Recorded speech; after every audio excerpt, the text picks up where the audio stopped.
بسم اللہ الرحمن الرحیم۔ میری کوشش تھی کہ کسی طریقے سے شیشناگ کی گردن بائیں بازو کی گرفت میں آ جائے، مگر شروع سے ہی شیشناگ نے میری کوشش ناکام بنائے رکھی تھی۔ ابھی اس بات سے میں ناواقف تھا کہ آیا وہ میرے اس داؤ سے واقف ہے یا نہیں۔ اسی طرح شروع ہی سے مجھے پتہ چل گیا تھا کہ اس کا سب سے خطرناک داؤ بائیں جانب کی پسلیوں کے نیچے اپنا گھٹنا رسید کرنا ہے۔ اس دفعہ اس کا ایک اچھٹتا ہوا وار مجھے لگ بھی گیا تھا اور میں بھی بمشکل خود کو بے ہوش ہونے سے بچا سکا تھا، لیکن اس کے بعد میں نے اسے اس قسم کا موقع نہیں دیا تھا۔ لیکن کہتے ہیں نا، بکری کی ماں کب تک خیر منائے گی۔ شیشناگ نے مجھے بازو سے پکڑ کر گھمایا اور رسوں کی بجائے کونے میں لگے ستون کی جانب دھکیل دیا۔ میں پشت کے بل پوری قوت سے ستون سے ٹکرایا اور ایک لہجے کے لیے سنسا ہو کر رہ گیا۔ شیشناگ ہوا میں اچھلا اور اس کا دایاں گھٹنا خطرناک انداز میں میری پسلیوں کی جانب بڑھا۔ اگر وہ اپنے اس وار میں کامیاب ہو جاتا تو یہ فائٹ جیت چکا تھا، مگر میں نے اپنے کوچ مراد صاحب کی ہدایت کے مطابق کہ آخر تک ہار نہ مانو، حرکت میں برکت ہے، تمہارا شدید تھکن اور تکلیف کی حالت میں اپنے کسی عضو کو حرکت دینا تمہاری جان بچا سکتا ہے۔ اس کے باوجود کہ میرا اس جگہ سے دائیں بائیں ہٹنا ناممکن تھا، میں نے یکدم اپنی بائیں ٹانگ سیدھی کر دی۔ شیشناگ کا گھٹنا میرے پاؤں کے تلووں سے ٹکرایا اور میری پوری ٹانگ کے ساتھ میرا جسم بھی جھنجھنا اٹھا۔ شیشناگ اپنا توازن برقرار نہ رکھ سکا اور کولوں کے بل نیچے جا گرا۔ موقع کو غنیمت جانتے ہوئے میں اپنی تکلیف کی پرواہ کیے بغیر آگے بڑھا۔ شیشناگ کو کوئی خاص چوٹ نہیں آئی تھی اور وہ اچھل کر کھڑا ہوا۔ چونکہ اس کے سیدھا ہو کر وار کرتے کرتے میں اسے چوٹ پہنچانے میں کامیاب ہو جاتا، اس لیے نیچے سے اٹھتے ہی اس سے رکوع کے انداز میں جھکے جھکے ہی میرے پیٹ میں ٹکر مارنے کی کوشش کی، اور یہ اس کی زندگی کی سب سے بڑی بھول بن گئی۔ میں بجلی کی سی سرحد سے اپنے بائیں پاؤں کے پنجے پر اس طرح گھوما کہ میری پشت شیشناگ کی طرف ہو گئی اور اس کے ساتھ ہی اس کی آگے کی طرف بڑی گردن میرے بازوؤں کے شکنجے میں آ گئی۔ اس سے تڑپ کر سیدھا ہونا چاہا، مگر اب اس کی پھرتیاں، تیزیاں اور طاقت کام آنے والی نہیں تھی۔ وہ نادانستگی میں اپنی گردن موت کے پھندے میں پھنسا چکا تھا۔ اس پھندے سے اسے موت یا میری مرضی ہی چھڑا سکتی تھی۔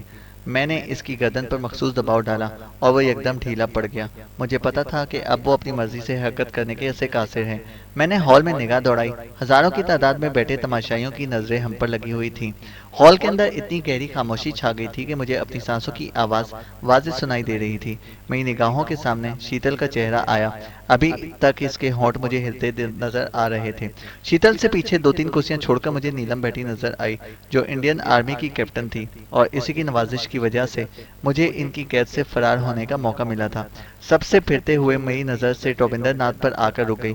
اس کا چہرہ سپاٹ تھا، مگر آنکھوں میں ایک باپ کی التجائیں رقص کرتی نظر آئیں کہ میرے بیٹے کی جان بخشی کر دو۔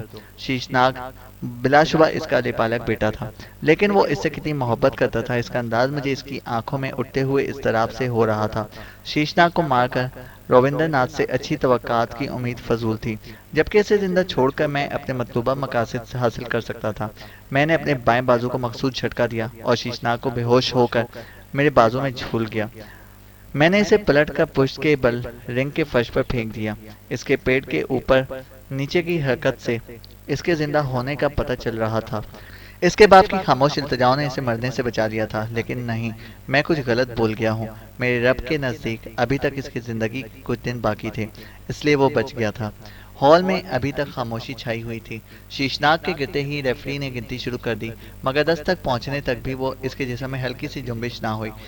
یہ ریفری نے 10 تک گنا تھا، اگر وہ 1000 تک بھی گنتا تب بھی شیشناگ کا اٹھنا محال تھا۔ میرے اندازے کے مطابق اسے 2-3 گھنٹوں کے بعد ہی ہوش آنا تھا۔ یکلخت ہال کے اندر چھائی خاموشی کو میگا فون پر ابھرنے والی آواز نے توڑا۔ اس اسٹیڈیم کو چاروں طرف سے پولیس اور خفیہ ایجنسیوں نے گھیر لیا ہے۔ برائے مہربانی کوئی اپنی جگہ سے اٹھنے کی کوشش نہ کرے۔ ہمارا کام صرف عمر جان کو حراست میں لینا ہے، باقی کسی سے بھی کوئی تعرض نہیں کیا جائے گا۔ اور عمر جان سے بھی درخواست ہے کہ اپنے آپ کو قانون کے حوالے کر دے، اور بھارت سرکار اس مرتبہ اس کے کیس پر اثر نو غور کرے گی اور امید ہے کہ اس کی سزا میں تخفیف کرتے ہوئے اسے پاکستان سرکار کے حوالے کر دے۔ میں اس بات پر یقین نہ کرتے ہوئے بھی گرفتاری دینے پر مجبور تھا۔ شاید روبندر ناتھ میری رہائی کی کوشش کرے۔ میرے ذہن میں ایک امکانی سوچ ابھری۔ ہال کی پچھلی نشستوں سے 2-3 بندے مجھے رنگ کی طرف آتے دکھائی دیے، مگر ابھی تک وہ دور تھے کہ اچانک پورے اسٹیڈیم میں گھوپ اندھیرا چھا گیا۔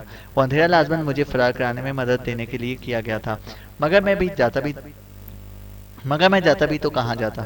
मैं इसी शशोपंज में था कि मुझे अपने बाजू पर एक नरम गरम हाथ का लम्स महसूस हुआ और इसके साथ ही एक नुस्वानी सरगोशी सुनाई दी। खामोशी से मेरे साथ चले आओ, मैं रविंद्रनाथ की बेटी हूँ और इसके हुक्म से तुझे महफूज मकाम तक पहुँचाने आई हूँ। वो अगर अपना तारुफ ना कराती तब भी मैं इसे इस आवाज़ से पहचान लिया था। हॉल में एकदम भगदड़ मच गई थी और इसके साथ ही सरकारी एहलकारों के ललकारने की आवाज़ें आ रही थीं। मगर हजारों की तादाद में मौजूद तमाशाइयों को संभालना इन चंद बंदों के बस का रोग नहीं था। अचानक स्टेडियम से बाहर मशीन गन के फायरिंग की तड़तड़ाहट गूंज उठी। इसका मतलब है स्टेडियम को वाकई चारों तरफ से घेर लिया गया है। एक सोच मेरे अंदर उभरी और इस वक्त तक वो हसीना मुझे अंधेरे में रिंग से बाहर ले आई थी।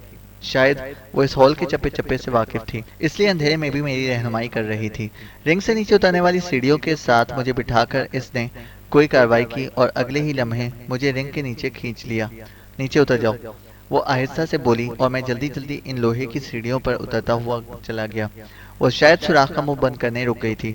जैसे ही मेरे पाँव जमीन पर लगे अचानक वहाँ रोशनी हो गई। यकीनन रास्ता बंद करते ही इसने लाइट जला दी थी। ट्यूबलाइट की सफेद रोशनी में मुझे पतली सी सुरंग नजर आई। रविंदर की बेटी, जिसका नाम मुझे बाद में प्रीति की मालूम हुआ, सीढ़ियों से उतरते ही मुझसे आगे होते हुए बोली, मेरे पीछे पीछे चले आओ। सुरंग की ऊंचाई बमुश्किल मेरे कद के बराबर थी, इसलिए मुझे सर झुकाकर चलना पड़ रहा था। प्रीति ने हस्बे आदत अपना पसंदीदा लिबास सेबतन किया हुआ था, जिससे इसके बदन के नशेबो फराज छुपने की बजाय उजागर होते थे। इस वक्त भी वो इस तरह लहरा कर चल रही थी कि गोया वो नशे में हो। मेरी साथी कहाँ है? तहफ़्फ़ुज़ का एहसास होते ही मुझे शीतल की याद आई। वो डैडी के साथ आ जाएंगी, इनकी फिक्र ना करो, इसने मुझे तसल्ली दी। जल्द ही हम एक मोड़ के करीब पहुंचे। वहां से सुरंग चौड़ी हो गई थी। मैं जल्दी से आगे बढ़कर इसके साथ चलने लगा। फरलांग भर चलने के बाद मुझे ऊपर जाती सीढ़ियां नजर आईं। सीढ़ियां चढ़कर हम ऊपर पहुंचे। वो एक छोटा सा कमरा था जिसमें लकड़ी की एक मेज और चंद कुर्सियां पड़ी थीं। इस कमरे से निकलते ही मैंने अपने आप को एक कोठी में पाया। वो छोटा सा कमरा मुलाजिमीन के लिए बने हुए क्वार्टर के साथ था। कोठी का छोटा सा लॉन उबूर करके हम अंदर दाखिल हुए। ड्राइंग रूम में मुझे दो उधेड़ उम्र के मर्द और औरत नजर आए, जो शक्ल से मियाँ बीवी दिखाई दे रहे थे। हमें देखते ही वो हड़बड़ाकर उठ खड़े हुए। दोनों ने हाथ बांधकर बेग ज़बान नमस्ते बीवी जी कहा। महेश जी, गाड़ी निकालो, अभी अभी यहाँ से चलना है। और महेश जी बीवी जी कहकर ड्राइंग रूम से बाहर निकल गया, जबकि इसकी बीवी हमसे चाय पानी का पूछने लगी। नहीं पार्वती, फिलहाल टाइम नहीं है। इसे कहते हुए वो मुझसे मुखातिब हुई, चलो मिस्टर जॉन। और मैं सर हिलाता इसके पीछे चल पड़ा। महेश गाड़ी के पिछले दोनों दरवाजे खोले हमारे इंतजार में गेट के सामने खड़ा था। हमारे बैठते ही इसे पीटी के साइड वाला दरवाजा अदब से बंद किया और ड्राइविंग सीट पर बैठकर गाड़ी आगे बढ़ा दी। चौकीदार ने पहले से ही गेट खोल रखा था। आधे घंटे के सफर के बाद हम रविंद्रनाथ की कोठी में थे। आप अपने कमरे में पहुंचे, मैं चेंज करके आती हूँ।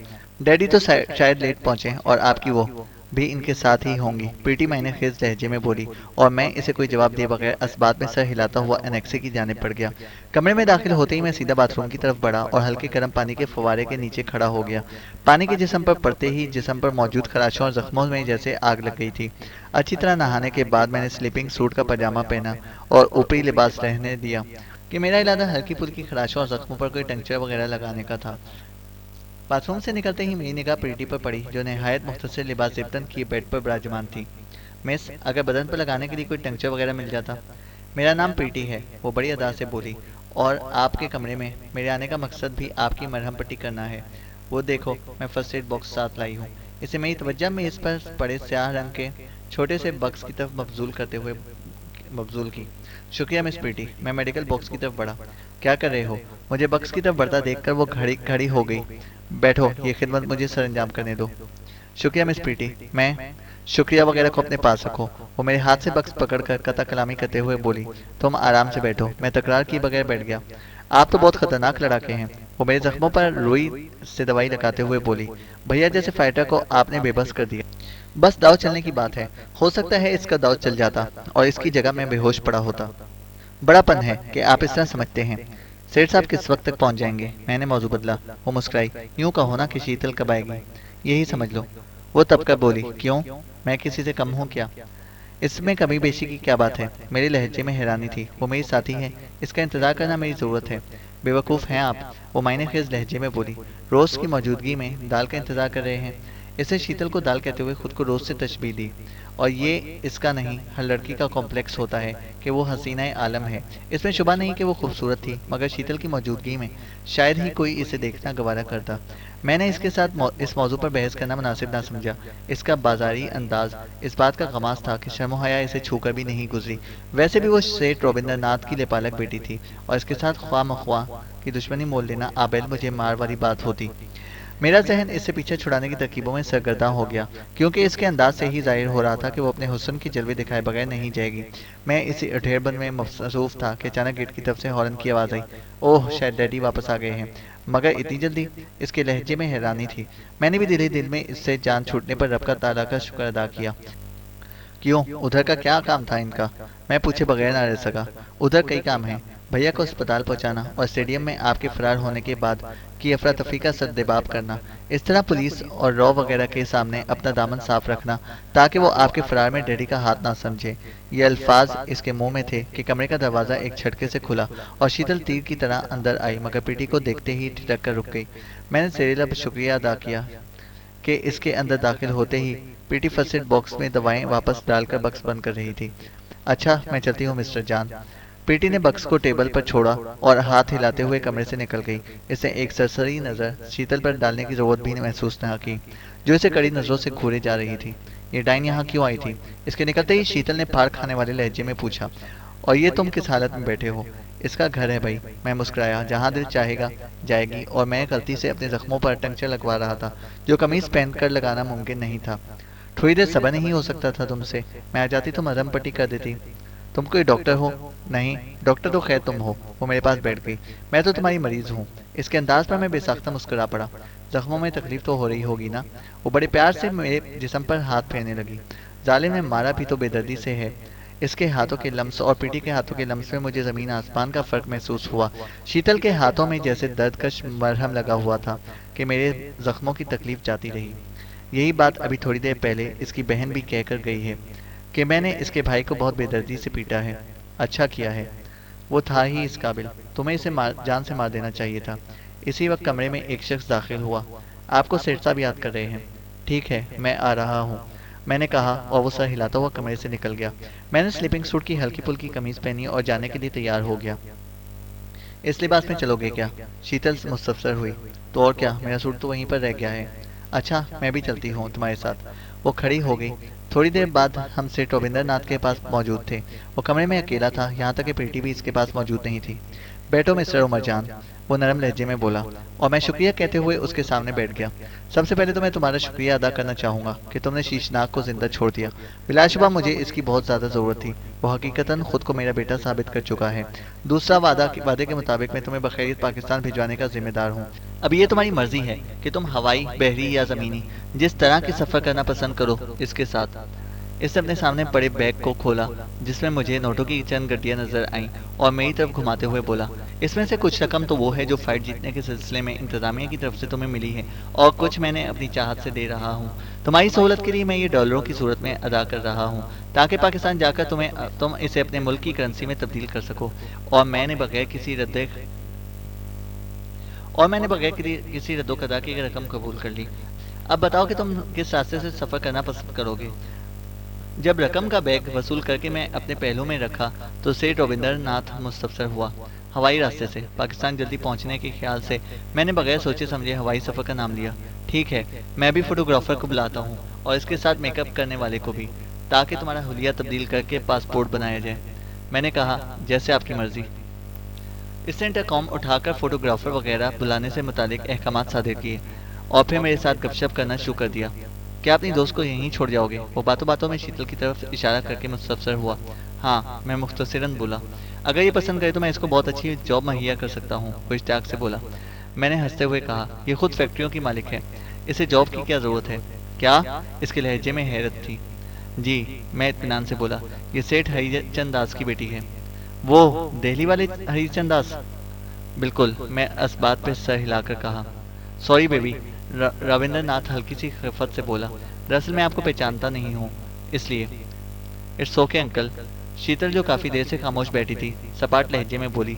थोड़ी देर बाद ही सेठ का मुलाजिम 2 افراد کے ساتھ ڈرائنگ روم میں داخل ہوا۔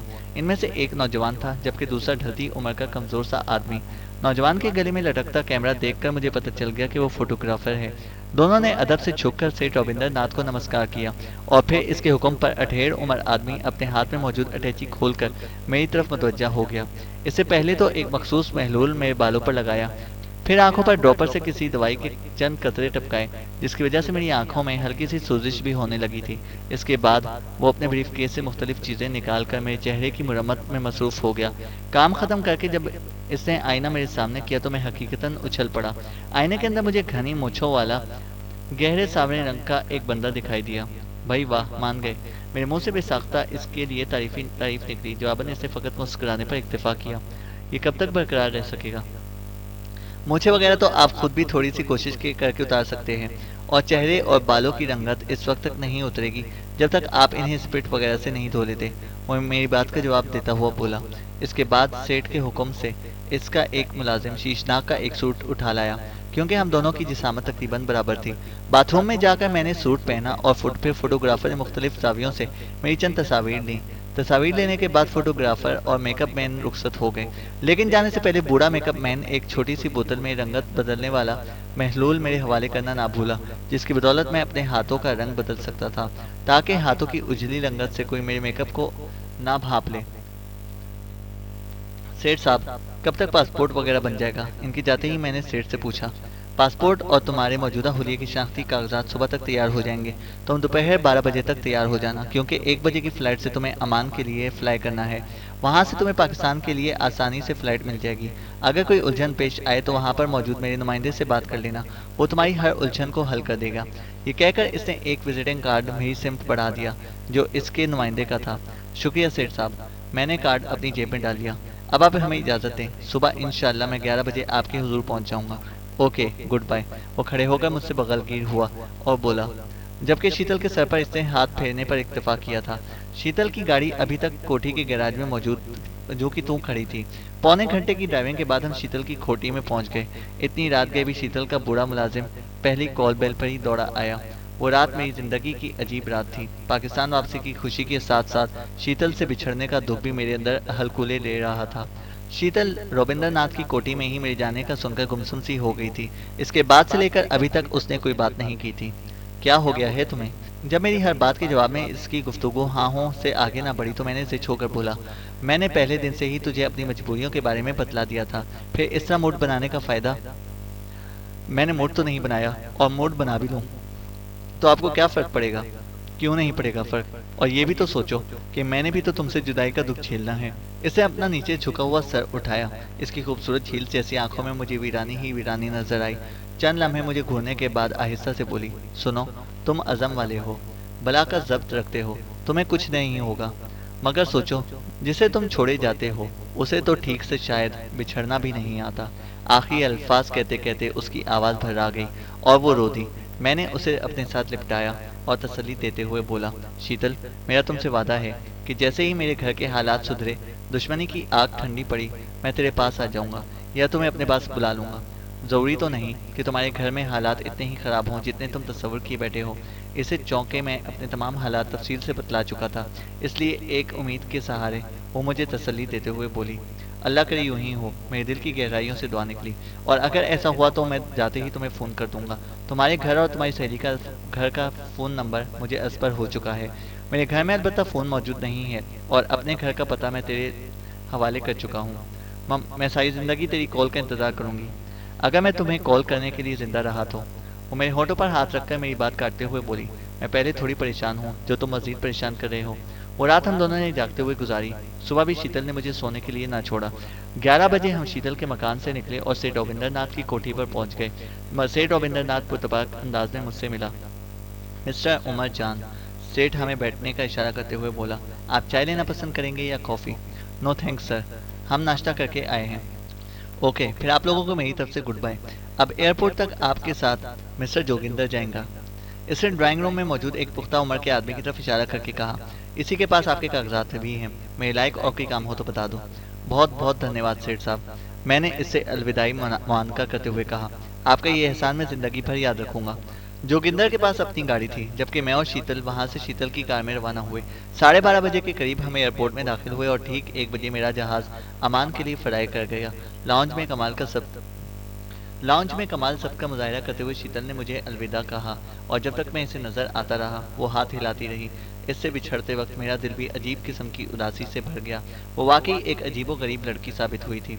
मैं जहाज की सीट से टेक लगाकर इसके साथ गुजारे दिनों की यादों में खो गया। नामालूम जिंदगी दोबारा इससे मुलाकात का मौका देती भी कि नहीं। बहरहाल ये बात यकीनी थी कि इसने हमेशा मेरी यादों में जिंदा रहना था। वो किसी भी लिहाज से भुलाने के काबिल नहीं थी। अमान पहुंचकर मैं इमिग्रेशन के अमले को कागजात चेक कराने तक मेरे दिल में ये खौफ जागजी रहा कि कहीं वो मेरे नकली कागजात को पहचान ना ले। लेकिन अल्लाह के फजल से अमले ने मेरी कागजात बड़ी आसानी से ओके कर दिए। सेठ रोबिंदर नाथ ने वाकई लाजवाब किस्म के कागजात तैयार कराए थे और इनमें कोई ऐसी सकम नहीं रहने दी थी जिसकी वजह से मैं मुश्किल में फंसता। वहां पर अगले दिन मुझे आसानी से पाकिस्तान के लिए फ़्लाइट मिल गई और मैं बहुत सारी हसरतें, आरज़ुएं और अंदेशे दिल में बसाए पाकिस्तान रवाना हो गया। चैनल को सब्सक्राइब करें और बेल आइकन को प्रेस करें ताकि हमारी हर अपडेट आपको बर वक्त मिल सके।